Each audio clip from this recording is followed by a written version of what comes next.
Hello and welcome to episode 43 of the Crochet Circle podcast. This one is called Monogamous Me. How are you all doing? I am waving at you. Hello audio people, I hope you're waving back. Catherine, if you're in your car, give the horn a little beep. I know lots of people wave back, so I'm waving at you. How are you all doing? I hope you're well. It's June, the weather's kind of nice on a UK basis, and it's been a busy old month. I say that every month because it's always a busy old month because I'm always like going at it 19 to the dozen. I don't really slow up ever. What do I need to tell you? My name's Faye. I do show notes for this podcast at www.crochetcirclepodcast.podbean.com.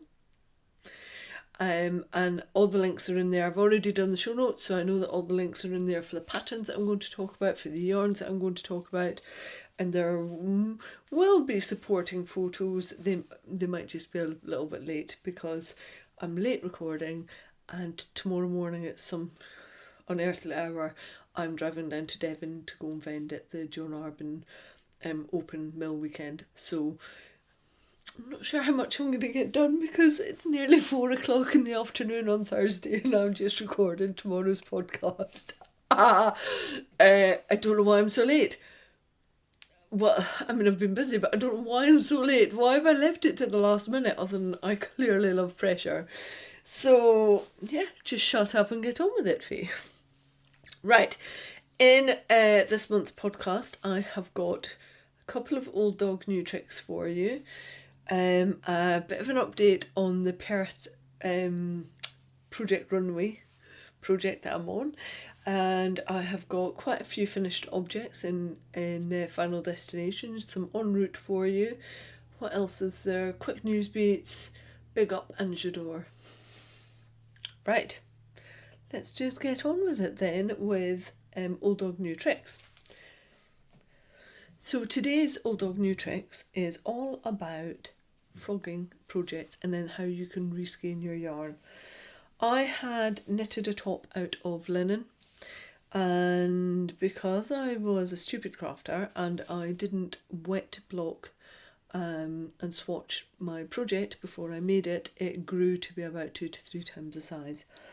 And it sat in my wardrobe for maybe about 1.5 to 2 years, and I haven't worn it, and so I decided to frog it.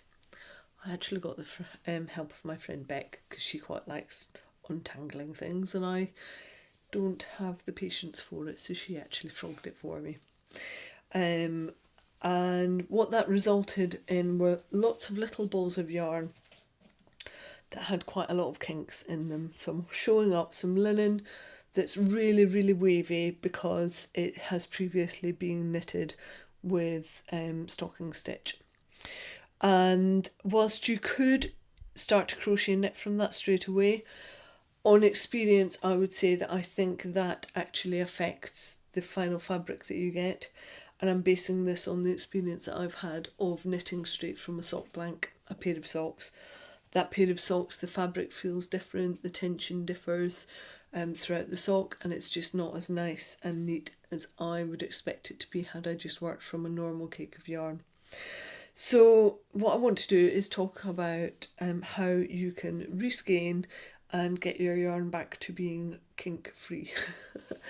And the first thing that you need to do is actually reskein it.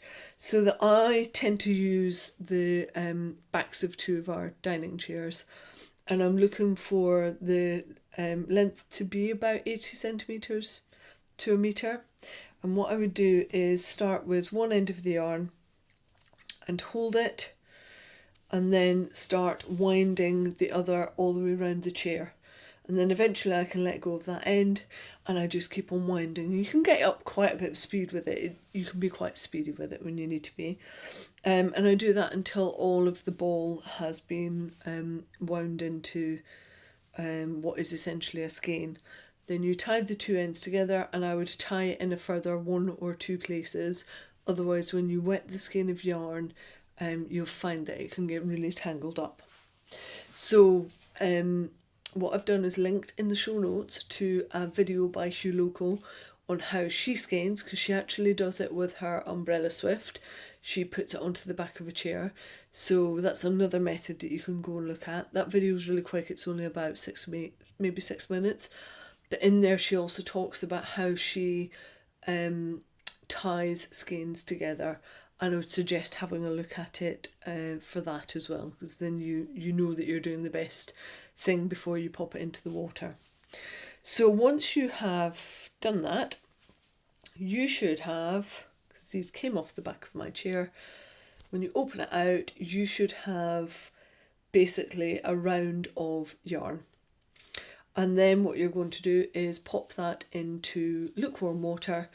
I popped wool wash into mine just because I wanted to give it a clean, and then I left it for about 20 minutes. And after that, I just took the water out. I didn't rinse it because I don't need to with the wool wash that I sell. And what I did was basically kind of squeeze the yarn through my hands. And what that tends to do is get a lot of the excess moisture out.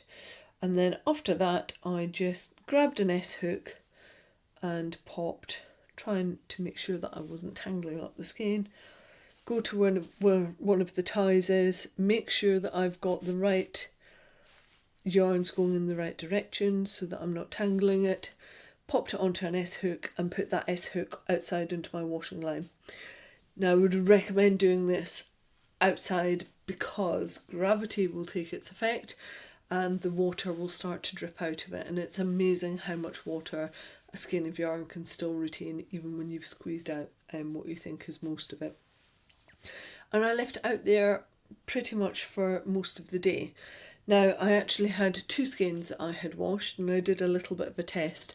One I weighted down and one I didn't, and I could see the difference when they were dry between the one that was weighted down and the one that wasn't. So I'm just going to do a little test and see if I can tell which is which now.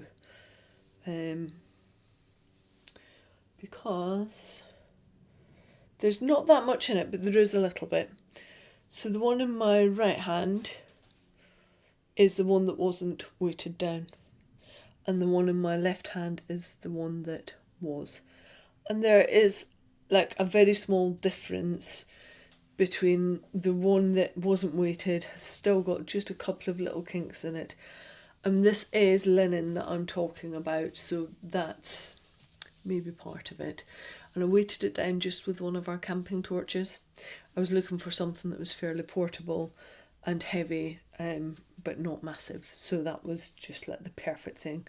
And it had a handle, so I could just, again, put it on another S-hook and weight that down at the bottom of the skein. And it was a lovely drying day, so it probably took maybe about 4 to 5 hours for that to dry out completely. And that is then ready for me to reskein up and add back into my stash. Now, one of the other things that you get shown in that video from Hugh Loco is how she actually reskeins her yarn to make it into a really nice looking skein. So if you've ever wondered how to do that, all of that information is in that video, so I would go and give it a look. That is how I would recommend you get your frogged yarn back into really good condition, pop it back into your stash, and then it's ready for another project. So I did that with a top. I also frogged my calm cowl, which I did for one of our Christmas Eve hook-alongs, because I wasn't wearing it, and I know that I will make a pair of socks out of this yarn and wear it a lot more. I've just been going through my wardrobe and looking at the things that I wear and the things that I don't, and trying to do something positive with the things that I no longer wear. And I've noticed on Instagram quite a few other people are doing that, and I'm wondering if it's the Marie Kondo effect, whether that's what everybody's up to. They're just rationalising what is in their wardrobes, what they use, what they don't use. And frogging is part of that, because you don't want to just give away your hard work that you've crocheted and knitted. So yes, if you're on the same page and you're doing the same, that's how you can get your yarn back into tip-top condition, ready for another project. I do have a second very quick old dog new tricks for you, because I learned this the other week and it blew my mind, and then I put it up on Instagram saying, am I the last person on earth to know this trick? And apparently I wasn't, because loads of you told me that you didn't know about it either. So I thought I would mention it here, because get ready. Those of you that know it will be like, oh, I've known that for years. Why didn't you know that? And those that didn't will be like, oh, magic. So when you have a spool of Gutermann thread, there's this odd little bit at the bottom, and I've looked at it so many times going, I don't understand why that's different. Here's why. It actually untwists, and when you take it off, it's got like a little nozzle cone end, and you can keep your needle and thread inside there, or you can use it to place the end of your yarn so that you can always find it, and pop the top back on, and then you know where the end of your thread is, or you've secured your needle. I know, it's magic. People don't seem to know these things. And I can't remember who you were, sorry, but you said that you work in a shop that sells Gutermann threads, and you tell everybody about it, and you can never quite believe how many people that are even like professional tailors that don't know this trick with Gutermann threads. When my friend Jo showed it to me, I was just like, it's witchcraft. It's actual witchcraft. But it's such a good idea. There you go, old dog new tricks. Right, moving on to Perth Project Runway. A little update. Last month I asked you all for your suggestions of a crocheted garment that I could crochet up and wear down the walkway at Perth Festival of Yarn. I've had so many amazing suggestions, thank you. I have pulled together a full bundle of them. I don't think I've missed anything off. I think I've got every single suggestion that you've given me. Some of them I couldn't, because I just couldn't track down the designer, or it might have been linked to a crochet magazine and the individual pattern wasn't available on its own. But everything that I have tracked into that bundle. So if you go into the Crochet Circle Ravelry group, up at the top right hand side you will see an area called bundles, and in there is one for Perth Festival of Yarn. I think it's called Perth Project Runway, something like that. And in there are all of the garments that you have suggested for me to crochet up. And I have now narrowed it down to 5 different garments. And what happens now is you vote, you get to decide. So by the time this podcast goes live, I will have created a Ravelry thread, and in that Ravelry thread I will pop up a photo of each of the designs, and all I need you to do is go in and press the love button on the one that you prefer, and I will then tot up all of the answers from Ravelry, and I'm going to do the same on Instagram. So I will put a post up, and then I will put up 5 subsequent posts, and you go to the one that you prefer and you hit the like button. So at the end of a week, because I've basically got until, oh my word, I don't know where time's going, but it's right. A week tomorrow, so a week on Friday, which will be the 14th, I think, 14th of June, is when I'm going to see Bernie at Bearded Sheep's Clothing, when we're both vending at Woolen just outside of Dublin. And that's when I pick up the yarn. So I need to have an answer by then as to which garment it is that I'm making. So it's open for a week. It will be open Friday through to Friday, and Bernie has already dyed up some of the yarn for me. It's going to be a sprucey blue colour. So you know the underside of a Christmas tree, and it's got that greyish blue, almost slightly lavender colour to it. That's the colour that she has dyed up for me. But I will also be able to share with you photos of the colourway, because Bernie's going to send me photos in the morning, which I will I probably won't be able to attach in here because I won't have them on time, but I will pop them on the Ravelry thread and on the Instagram thread. So bear in mind when you're voting the colours that I'm going to be using. And I've already chatted with her and shown her that there are some 2-colour options for the garments as well, so she knows that I might be swapping up some of the colours. So, would you like to know what the 5 different options are? I'm going to pop them up on the screens as well so you can see them, and I will also be adding them to the show notes, and I've linked to them all in the show notes as well so you can go and see them on Ravelry. Number 1 is called the Citizen Pullover, and it's by a lady called Kabila Sri Punasamy, and it's beautiful. It's 2-coloured in stripes, quite a long kind of cat sleeved but quite a long jumper top, and I think it will look beautiful in the yarn that I have chosen with Bernie, which is 50% corriedale and 50% mohair, so it's going to have a real halo to it and be warm and fluffy and look luxurious with some lustre to it, and I think that would look really nice in this garment. Now, I can't have a favourite because I don't get to vote. You decide what it is that I'm wearing. Number 2 is called the Lisa Pullover, and that is by Yulia Tkacheva, I think. Tkacheva. So Lisa Pullover by Yulia Tkacheva. And that has almost got like a basket weave to it. It's self-coloured basket weave, really lovely texture to it.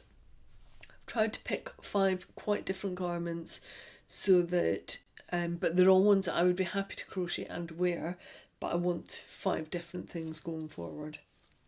Number 3 is Blurred Lines by Adidas Designs by Deanne, which I'm sure most of you have heard of and have seen. It's a really lovely jumper. I like Deanne's designs. I know that her patterns are good, and I know that she's a fan of long sleeves, which I am also a fan of. Number 4 is the Bark Sweater by Sidsel Sanglid, and I know that quite a few of you like this, but I suspect that quite a few of you have never seen this sweater before. It's beautiful, it's really lovely, so I was really chuffed when so many of you suggested this one for me, because it's exactly the kind of garment that I want to be making, crocheted garment. Number 5 is the Brunei top by Elven Handmade. It's quite lacy and it's got a nice little tie at the back, so I could make it tighter fitting under the bust, which is something I'm always looking for, and it's got kind of half sleeves on it as well, so really nice top. So within those 5 we've got long and stripy, textured basket weave with the nice neckline and cap sleeves. We've got Blurred Lines, which is a full sweater. We've got the Bark Sweater, which is a full sweater again, but quite an open lacy texture to it. And then we've got the Brunei top, which is lace work and pulled in. It's almost got like a 1950s vibe for it. So 5 garments that are really quite different from each other, and all of which I love and kind of were real standouts for me in all of the lovely garments that you sent me through. There were about another, I would say 5 that I was really keen on, but I had to filter it down based on thinking about sleeve length, how close they would have been to my underarms, whether there were decreases in the bust, just really looking at what I know about garment construction and things I think are more likely to suit me. Because, as we know, this is going down the runway at Perth Festival of Yarn, and I really want to properly represent crochet and show people how beautiful crochet is, and that it's every bit as worthy of gorgeous yarn from Bernie as knitting is and other crafts. I really want to push the boat for crochet on this one, and I think this is doing it in such a lovely positive manner. I'm really excited. So get voting. I don't get to decide. You'll be able to see the numbers as much as I can on Instagram and on Ravelry, and whatever you decide, that's what we get. And in the very unlikely event that we have got two running on exactly the same totals, I will just do a quick poll on Instagram to say, right, which one is it? But that would be next Friday. So the closing time is going to probably be Friday morning. Let's say Thursday night, because the event starts on Friday and I am making a beeline for Bernie's stand. She's already got these skeins put aside for me, but if I need to change some of them out for a different colour, then I need to be able to do that. And I suspect that as soon as she puts this yarn out, it's going to sell really quickly because it's making its first outing at Woolen. It looks amazing. Like, I am a sucker for mohair, and this mohair and Corriedale mix just looks so good. So I'm confident that all of the garments I've chosen will work really nicely with this yarn. So vote away. Tell me what it is that you want me to be hooking and then wearing at Perth Festival of Yarn. So excited. Right, that's those bits done. We're on to Final Destination. I have been like a little crochet ninja over the last few days, few weeks even. I have finished my Fallen Leaves socks. About time. 8 months it's taken me to do these. The pink one I had finished a few months ago. I was reasonably quick off the mark with that one, and I think I've shown it on the podcast already. Like, oh look, I've done one and I'll have the second one done in no time, probably for the next podcast. And then not. But it's done now. So the pattern is called Fallen Leaves by Vicky Brown, and the only alteration that I did was I moved down hook sizes. I think I went down to a 3mm, and I did a knitted rib up at the top rather than a crocheted one, just because I think a knitted rib actually sits better and is less bulky. So that's the change that I made. And the reason that they are two different colours is because one is superwash and one is non-superwash. So the pink one is called Darkly Raspberry, and that is a non-superwash sock, and it is 80% Corriedale and 20% nylon, so it's still got nylon in there, but it's not been superwash treated. Whereas the blue kind of speckledy one with green in it is called Forest Skies, and that one is superwash treated, and it's got the same blend, so it's 80% Corriedale, 20% nylon. What this allows me to do is wear them both at the same time and test and see whether they wear differently with the superwash or not, because everybody would tell you that superwash basically allows for greater durability, especially with something like a sock. So I want to actually test that out. So I will be doing that with these. Yeah, I will report back. It will be months before I report back on this, because we're now coming into the summer months, and I'm highly unlikely to be actually wearing socks like this for a while. I'm actually in a dress today. My legs are out. I epilated them this morning because they were winter hairy and I wasn't going to wear a dress with like hedgehogs running up and down my legs. So they're nice and smooth now, but I don't need to wear socks with them because I'm in dresses. But I will report back and let you know how we get on with them. So that is Final Destination number 1. Number 2 is being modelled by Claude, my lovely mannequin, and you will have heard me talk about this in the last podcast, but I wasn't able to show you the yarn colours. and it is another Doppio Colosseum because, you know, there aren't enough of them in the world. And it was a special yarn colourway that Rivernets dyed up for Kate at Northern Yarn, and I said I would whip up a quick Doppio Colosseum for her, and this is heading to her shop. Now what she had dyed up was her Paul Dorset lambswool yarn, which is called Jennet, which is quite a plump lambswool.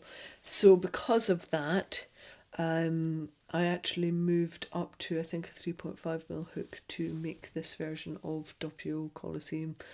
But it is quite bright greens in with forest greens. It's almost like every green possible in one colourway. I don't quite know how Becky's managed that, but it's got those sprucey greens that I've just been talking about as well. Quite bright acid greens in there too, bit of everything. So I managed to finally finish that off. I don't know why I haven't sent it to her yet, but I haven't. So that got done and washed and blocked, and it smells amazing. And then the other thing that I was working on is actually a new design. I think I might have mentioned that I was doing the design for Yarn Folk, which is a festival in Northern Ireland, which is on the 3rd of August. This will be the 3rd year that I've gone there to vend, and I really enjoy it. It's a very chilled out festival. It's a very local festival. Visitors are amazing. They're really into crochet. Like, this is the only festival that I go to where I feel like the audience is predominantly crocheters. Louise also has a shop in the town of Whitehead, which is where the festival is in Northern Ireland. And like she says, most of her customer base is crocheters, which is so unusual. I really enjoy doing that festival, not just for that reason, because they're just so lovely and friendly. It's the kind of place where you turn up and you go to set up your stand, and then loads of people come in and they all bring a dish, and then they just tell you and say, well, it's lunchtime, so come and join us. And you won't have brought anything because you're vending, but you'll be made to feel welcome, and they'll pull up a chair for you and a plate of food, and they've all made the most amazing, like, home cooked food, and they just share what they've got with you, and it's a really lovely place to come and visit. So if you're in Northern Ireland, or you're in Southern Ireland, you're close to the border and you fancy a wee jolly out, Yarn Folk Festival on the 3rd of August is lovely. So towards the end of last year's festival, Louise said that she wanted to have a pattern for the 2019 festival, and she asked whether I would be interested in doing it. Of course I am. And Whitehead, the town where it's held, is like a Victorian seaside town. It's not a particularly old town. And along the shorefront, they've got coloured houses, very colourful houses. And some of them have got really quite high pitched roofs. They're very distinct. And if you typed in Whitehead into, you know, a search engine like Google, that is what will come up for Whitehead. You'll just see like photo upon photo with these bright coloured houses. And so I really wanted to get that into the design. And so what I have designed is a shawl, and each end of a stripe ends with a house tip, basically a roof. It's quite difficult to show this off, and I have got photos in the show notes. But you can see each stripe, each colour change has got its own little roof tip. And around the same time that I was talking to Louise about it, John and Juliet brought out their new Exmor sock yarn, and I wanted to crochet something with it. And so this is what I decided to do, because the sock yarn actually comes in 50-gram hanks, which allowed me to create a design that would use 50-gram hanks, which means that you're not having to buy 100-gram hanks for doing colour work. And so this shawl uses 150 grams of the main colour, which is quite a stormy grey-blue colour, real depth to it. It's definitely blue, but it's a very dark grey blue. and then it's got quite a bright, not quite acid green, it's kind of like a slurry green, and then a nice raspberry pink as well.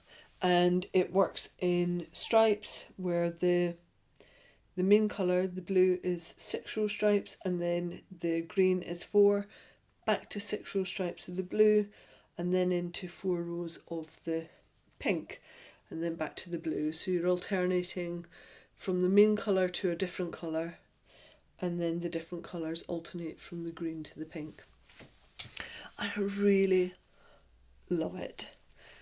Sometimes when you're designing, and anybody who's listening to this that designs other things, not just crochet, you start on a project and you're not quite sure about it, and you get to the end of that project and you're either like, I really love you, or I'm just not sure. And like, more often than not, it's not until you get to the very end, you've washed it, you've blocked it, you try it on, and you don't know which way that coin is going to flip. And with this one, I did it and I put it on, and I was like, oh, I love you. Oh, I really like you. I'm chuffed with you. I like how you get the roof houses coming down and the way it drapes down the front. I like that it's a long, big shawl. It comes out after it's blocked about, I think, 185 centimetres, something like that. So it's a proper size shawl for wrapping around. It will come down further on one shoulder if you want to wear it in that way. You can wear it like more of a triangular shawl if that's what you prefer. I also designed it so that it wasn't particularly gender specific. So you could use any colours that you want on this, and it doesn't matter what your gender is. I think it would work really well. And also, one of the things I really love about it is the stitch pattern that I used. So it's interesting because Sophie, I put a little sneak peek of it up on Instagram, and Sophie came back and said, is that Tunisian? I thought, no, it is not. What it is a stitch called half treble, half double in US, half treble herringbone, and it creates a really nicely defined stitch. And what I really like about it is that it's quite a flat, yet it's not particularly open, so it's not lacy, but a bit like linen stitch, it's got space to breathe. So unlike a double crochet, it's not a dense fabric that it creates. It feels really nice and lightweight, which is the kind of crochet that I like. It's why I tend towards half treble, half double crochet stitches, because it doesn't have that density to it and you get a lovely usable fabric. And I think this is no exception. I'm really pleased with it. But I could see this also being worked up with variegated yarns, so it could be a really good stash buster for you. So it would be 150 grams of the main, 50 grams of whatever you would swap out for the green, 50 grams of whatever you would swap out for the pink. Yeah, I'm really chuffed with it actually, and I've shown it to Louise and she seems to like it as well, so that's good. And I'm going to take it down to show all the Arbans this weekend and see what they make of it. But yeah, I like it. And again, it smells amazing because I've washed and blocked it. But this is very, very wearable, I think. I enjoyed it a lot. So this is going to be free of charge to those that are going to the festival. You will get a Ravelry download code as part of the festival programme. So come along and you can get this pattern. And after the festival, I will also make sure that it goes up onto Ravelry and it will be available on my website, and I'll do hard copies of it as well. So it will be available, but I just don't want to make it available until after Yarn Folk Festival has been on, because I don't think that would be fair. So I'll probably talk about it again in the August podcast and let you know that it's gone live. Yeah. Maybe I should tell you what it's going to be called. So obviously it's based on the town of Whitehead, but I didn't think a shawl that sounded like a spot was particularly pleasing. So then I started looking at the local area, and I looked at the street that the houses were on, and it's called Marine Parade, and I was like, well, that's not the name of a shawl. That doesn't equate to the shawl that I've got here. And then I looked at what the Gaelic was for Whitehead, and that is Kinbane. Lisa, I'm probably butchering that again. And not far up the road on the Antrim coast, along from Whitehead, is an actual castle called Kinbane Castle, which means Whitehead up there, and it's called Whitehead because I think the castle was white and that's what they'd called it. So that's what I have called the shawl. It's called Kinbane because it gives me a link back to the town without having a shawl that's named after a spot or Marine Parade. So Kinbane it is. It's my new favourite. I really like it. I love stripes. Anything stripy. And I can't help myself. That is it though for Final Destinations. That's enough though, isn't it? Like, that's quite a bit. So onwards with En Routes. I only have one to show you because, as we know, I am a monogamous crafter now. I only have one crochet and one knitting project on the go at any one time.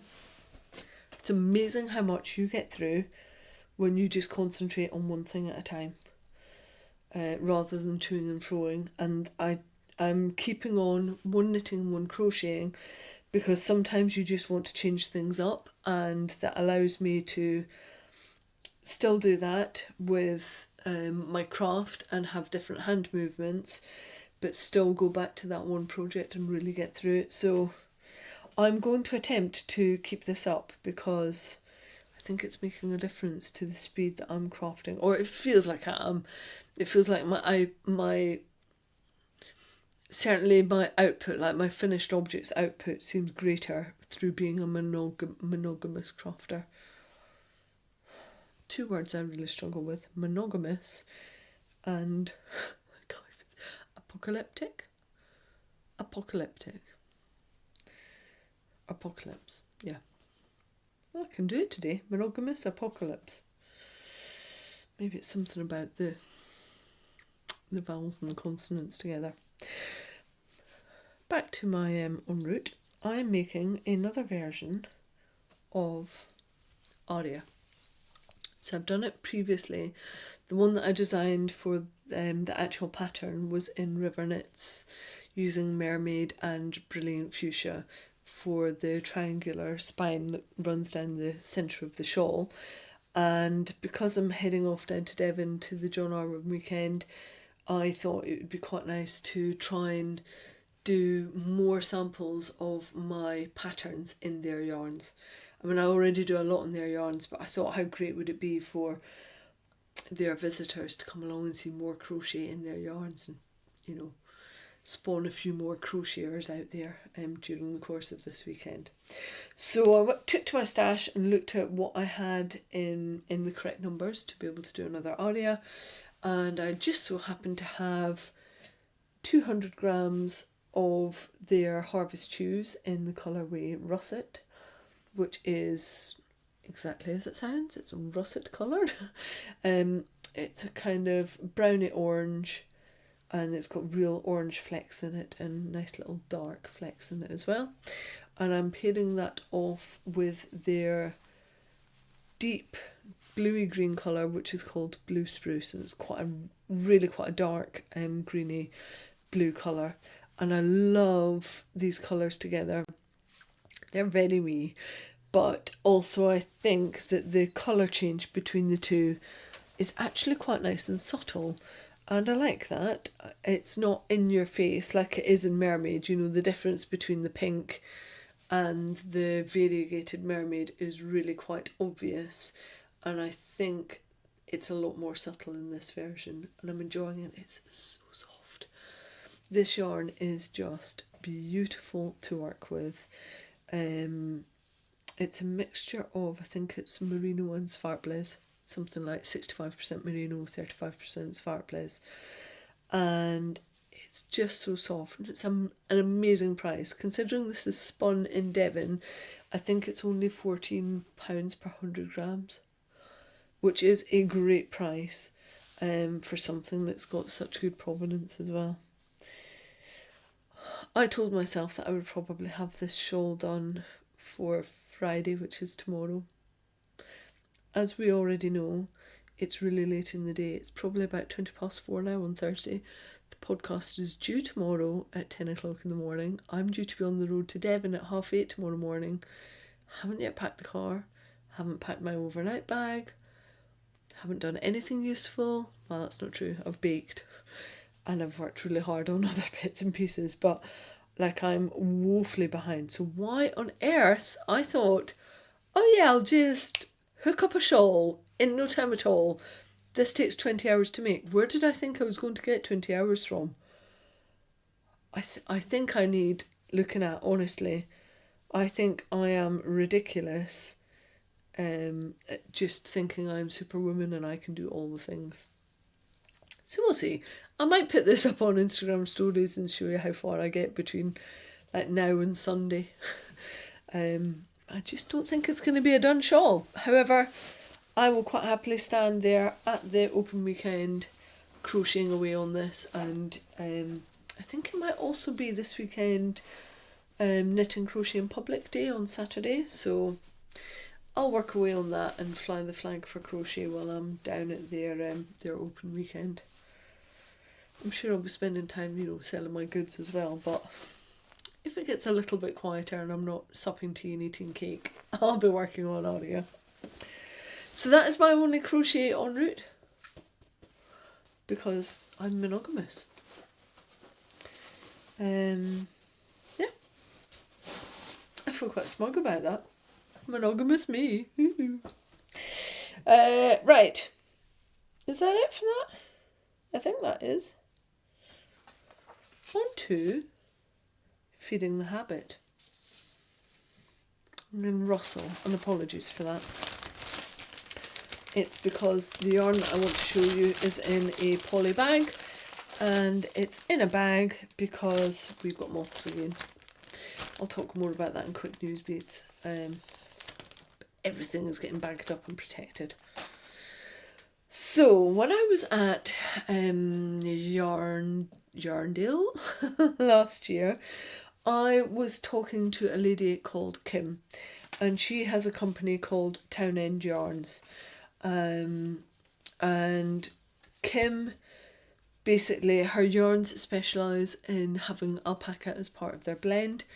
So she knows quite a lot about yarn blends and adding alpaca. And I'm interested in what alpaca can do for a sock yarn, because I've heard reports and read blogs on how it can be really hard wearing, how it can deal with moisture control, and that if you add alpaca then you have got far less need of nylon. And as we know, I'm really interested in the effect of reduced nylon, no nylon and superwash, and what that can do for a sock yarn in particular. So I'd been asking Kim, because she was the one person that I knew that was going to be vending at Yarndale that dealt with alpaca and had previously had a no nylon alpaca blend yarn. She didn't have any there and then, and she said she would get in touch when she had got some back in. Now, the other thing about Kim is that when John and Juliet Arbin were selling off their sock business, it's Kim that bought it. So this lady knows rather a lot about alpaca blends and socks, which is exactly what I need to know. So what she's done is sent me some of her Cumbria sock yarn, and it is, I'm going to show you the label and I'll take photos of it as well, but it is 47% British alpaca, 43% local Blueface Leicester wool and 10% nylon. So that's quite a decent reduction in nylon, I think. And it's 400 metres per 100 grams, which is 437 yards. So generally a sock yarn is about 25% nylon, 25% nylon, and then it can be superwash treated on top of that. So this isn't superwash treated, and it's only got 10% nylon. So I am intrigued to try it out. And Kim sent me some of her colour, which is pink, and the other one is just called neutral. For those that are listening, for my own entertainment, I have just held the cakes up at my head, so I kind of look like Mickey Mouse, but don't really. I might have had too much coffee. So with these two, I'm going to knit socks, and the reason I'm going to knit rather than crochet is I'm far quicker at knitting socks, as we've just discovered. 8 months, people, it took me 8 months to do my fallen leaf socks, and I've probably knitted 8 pairs of socks in that time. So I'm going to knit them and then test out how well this yarn performs because of the reduced nylon content. There's another good reason for me knitting these, is because I've knitted so many other pairs of socks to test out other nylon blends and no nylon blends, and so it gives me an even footing of understanding how well they do or don't last. Yeah, I will report back, but I suspect these will be on my needles rather quickly. And as ever, the other thing that I will do is crochet something up with it as well, so I can report back and tell you how well the yarn crochets. Because if you would like to crochet socks or do other things with it, then I'd like to be able to give you some pointers on that. It's lovely, soft yarn. As you would expect, it's alpaca and blueface Leicester, both known for their softness. And because it's alpaca, you do get this lovely bit of halo that comes off it. And yeah, it feels really nice. It feels really quite luxurious, actually. So yeah, I'm looking forward to trying this out and having it on my feet. But I'd love to know if you've got any other suggestions of reduced nylon blends of yarn. It would be good to get some pointers. So we've got the Catherine Crafternoon Treat stuff that I talked about earlier in the show. We've got this stuff for the alpaca. I've still got a skein up in my stash from Nikki at You Felty Thing, which was silk and alpaca, and I need to do that as well. But do you have any other suggestions? I'm still testing out the wool and nettle blend. That seems to be going really nicely. Hard wearing, don't have any issues, goes through the washing machine, no problem. But all of this is leading into me being able to give some very good pointers, hopefully, on reduced nylon blends. That is it for Feeding the Habit. That's all there is. I'm making that sound like I'm being really virtuous. I'm not. It's because I know what I'm going to this weekend. Like, they keep all of their mill ends and then they have it all there for the open weekend, and you can get amazing blends of yarn that you would never get from John and Juliet at a normal event. There's just so much stuff. They put on little specials. There are end of lines of things. The prices are usually ridiculous, and I know that I'm going to be coming back home this weekend on Sunday night with stuff from John Arbon Textiles. So I've tried to be really good this month to just be in preparation for this weekend, and then the weekend after I'm at Woolen as well. So I know it's going to be a really naughty June, and then I'll calm the beans again. But so I've tried to rein it right in for me, because as we know, I don't need more yarn.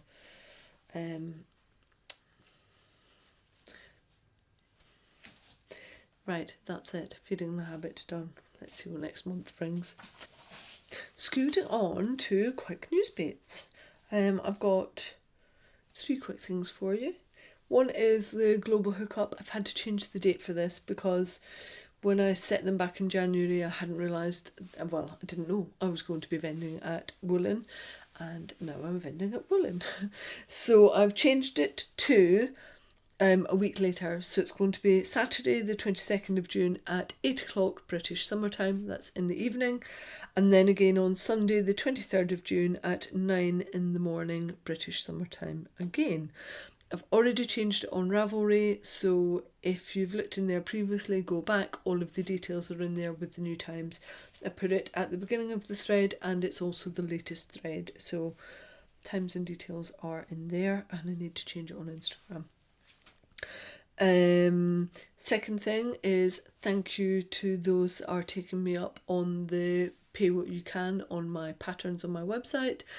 It's nice to see people using it. So basically my patterns are now between £2 and £6, and you pay what you can afford. Normally they would be £4.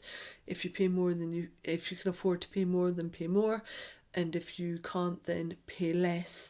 And equally in the Craft Bank Ravelry group thread, I've given my details there for if you can't afford the £2, so the lower end, then you just get in contact with me and I will send it to you for free. So to those that have taken me up on that offer already, fantastic, good for you.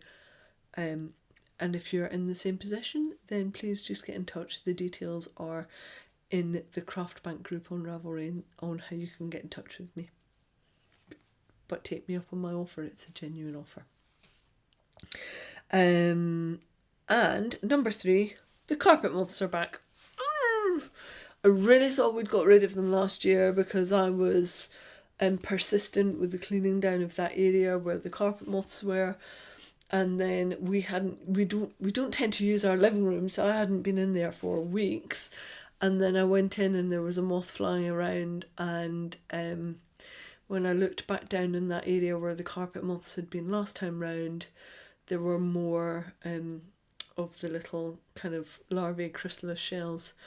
And so that was it. Hoover out, get going, and there is the biggest spider down there as well, who's clearly feasting on moths. I hate spiders with a passion. I'm really not a fan of spiders, and normally they'd be hoyed out of the house. This one I've kept because, frankly, what would I rather have? Moths or a spider-eating moth? I'll take the spider-eating moth, please. You may stay in my house. So yeah, on it again with moth prevention. So that's being hoovered down every night because clearly the ones that we've got had been lying dormant right the way through the winter months, and the temperatures come back up and they have hatched. So just be really vigilant because moths will eat through your stash. The larvae will chomp right through your stash and you can lose basically all of your yarn if you're not careful. Said it on the podcast before, I will say it again. If you want to look after your stash, I have a stash room. It's called my stash palace. I know that I don't have any moths in there. So before anything is allowed to pass into my stash palace, I put it into a sealable bag, so like a Ziploc bag. What I then do is put that into the freezer for 5 days. Leave it in there for 5 days. Take it back out. Leave it zipped up. Leave it in the bag and let it defrost and leave it out for 5 days. And what that means is that any larvae that have survived the initial 5-day freeze should then hatch over the 5-day period, and then you're going to refreeze it again for a further 5 days. So this is a 15-day treatment, 5 days in the freezer, 5 days out, 5 days back in the freezer. And that is what will kill off any larvae that you might have sitting in that stash. So then, once I've done this, I can reintroduce these yarns into my stash palace. But if I take anything out of my stash palace and I don't put it in a Ziploc bag, I then have to go through that 15-day treatment again before it's allowed back into my stash palace. Because, frankly, I've got a lot of money's worth of yarn sat in that room, and if moths started on it, although my yarn is covered with our insurance, it would be a bind and I wouldn't be able to get some of those yarns again. So be vigilant. There is a real issue with moths in the UK. I know London has been horrendously hit with carpet moths. And you won't see them. They're in the little dark recesses where it's quiet and warm and snuggly, and you won't see them until it's too late. So pull your stuff out, make sure you don't have moths and larvae in there, and then do the freezer treatment. That's how you will help to get rid of them, and just keep on disinfecting. Hoovering is the best thing you can do to get them out, because it's just the easiest way to capture them. But don't fall foul of moths. Right, that's it for quick news beats, which leads me on to Big Up. And I wanted to take this opportunity to say thank you to Lindsay from Phoenix Occupational Health. She is really, really busy. She's self-employed, she's got a team, and she took time out to come and be interviewed for the podcast. We sat out in my garden for a couple of hours, putting the world to rights and talking through how you can look after yourself whilst you're crafting. And I asked her all of the questions that you had given me, and we've got a really nice interview from that session.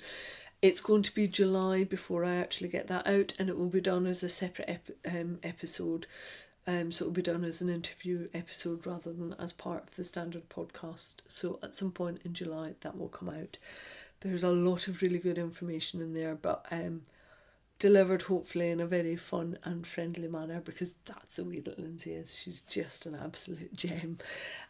So one of the things that I discovered when I was talking to Lindsay is that she's only just started making curries and cooking Indian cuisine.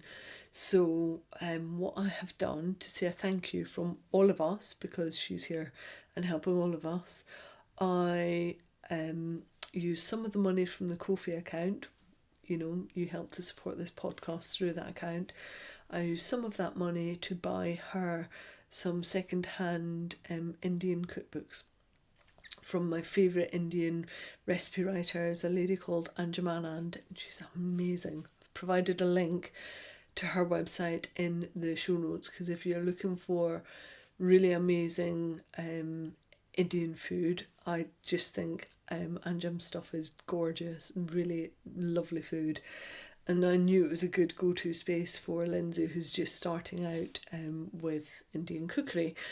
So we as in those Crochet Clan folk bought her 3 Indian cookbooks to say thank you, second-hand ones, because you know it's good to reuse. So she's got 3 lovely cookbooks coming her way to say thank you for taking the time out to be interviewed for the podcast. So thank you to Lindsay, it was really good, and like I say, hopefully you'll see the fun that we had when you see the July episode. And oh yeah, there's one more little big up. It was Claudia Crochet Luna's birthday this week, so just a quick one to say happy birthday, my friend. I hope you had a good one. Happy birthday. And the final one is J'adore.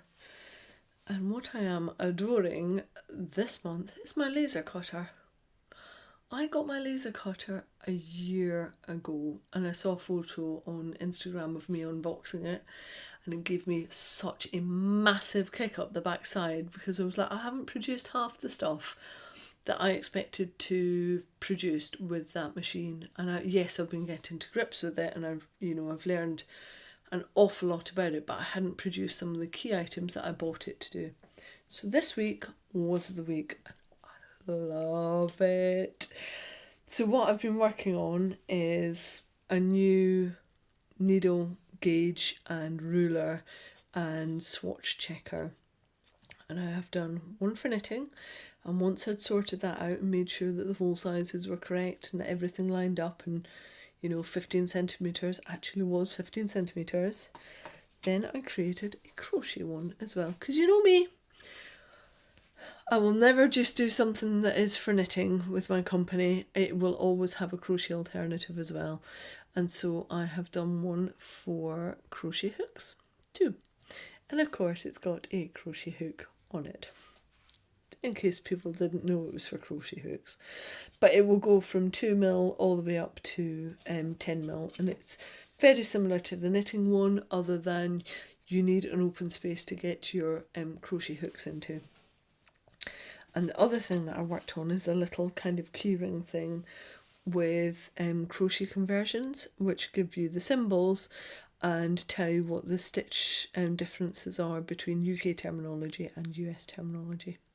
So just something that you can attach to your project bags and always have that there as a little reckoner. Because even sometimes I'm like, I can't. Sometimes my brain just goes into a fog and I just cannot remember what the differences are from one to the other. And if I'm working from an American pattern, that can be quite difficult when you're just trying to constantly do that conversion in your mind. So yeah, that's what I'm loving. I feel like I'm finally doing my laser cutter justice, and that through getting it I'm able to fulfill what I want, which is actually crochet content and making sure that crocheters are being serviced properly, and also things like trying to create something with functionality, so whether you're left or right-handed, it works the same way for everyone basically. So trying to create functionally inclusive pieces for my shop. Yeah, and it smells amazing. So that's what I'm loving. More things to come out. If you've got any suggestions, if you think there's something missing on the market that could be laser cut, let me know and I'll have a bash at it. Sock blockers are a given. Like, I know they're coming, I just don't think they need to be in solid wood, so I need to find a way of doing ply wood for sock blockers. Yeah, if you have any suggestions, let me know. I will gladly work on bits and pieces with my new toy that I've had for 12 months that I'm finally happy with. Right, done and done and done. I hope you all have amazing time over the next few weeks. I know that I'm going to see some of you this weekend in Devon, and I know that I'm going to see some of you at Woolen in the week after, just north of Dublin, and I might even see some of you at Woolfest, which is in Cumbria, at the end of June. I'm not vending there as me, but I'm going to help my friend Lynn Roberts out and work with Annabelle on her stand. So I will be at Woolfest. Just go and look for Lynn Roberts' stand, and that's where you will find me all weekend, and Annabelle, selling all of her beautiful crochet wares. So, selling all of her beautiful silver crochet wares and knitting needles and bits and pieces. So come and say hello if you're coming to Woolfest. Other than that, I'm done because I need to get this edited and pack up all the things and get my backside to Devon and go and be by the seaside. Right, going. See you next month. Bye bye. Off.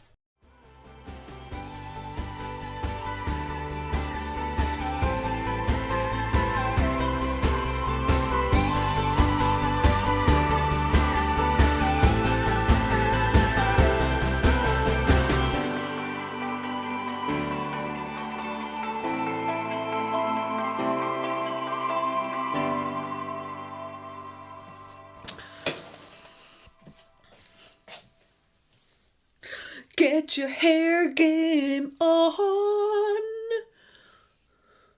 I noticed Wolf Girl is back in town. Check that out. Why? And there's more all the way up around my fringe. Ow! Next month, my forehead will be covered. Are you ready?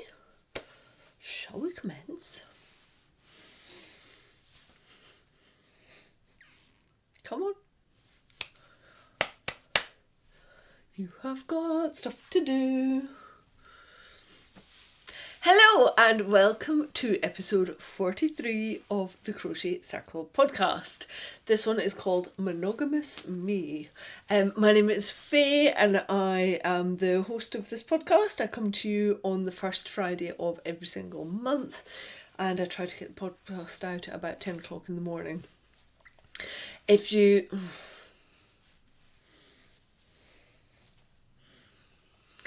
Hello and welcome to episode 43 of the Crochet Circle podcast, Monogamous Me.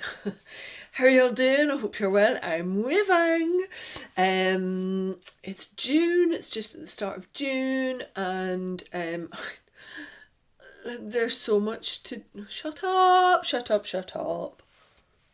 Third time lucky, just crack on.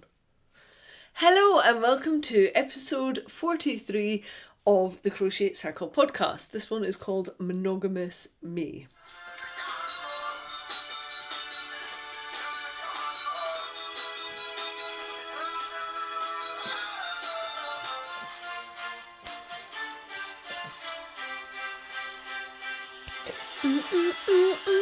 Right.